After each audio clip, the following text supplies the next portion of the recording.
మమ్మల్ని చంపినా ఎవరు అడగడానికి దిక్కులేని అనాథలమే. ఈ కేసులో ఓడిపోయినా పర్లేదు, పోరాడి ఓడిపోయానంటాను. అధికార మదంతో మమ్మల్ని కొట్టినా చంపినా ఏంటని అడగటానికి ఎవరు రానందు వల్లే ఒక ట్రైబ్ ఉమెన్ ముందడుగు వేసి తట్టిలే పడిగిన ప్రశ్నే.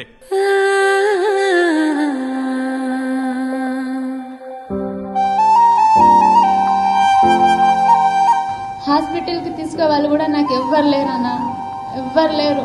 హాస్పిటల్కి స్కానింగ్కి వెళ్ళాలి, రిపోర్ట్లు ఎంట వేసుకొని తిరుగుతున్నా. మేము చూసుకుంటాం, టెన్షన్ పడకు. జ్యోతికి డాక్టరు వైద్య సేవలు కూడా తప్పకుండా మేమే దగ్గరుండి చూసుకుంటామని చెప్పి కూడా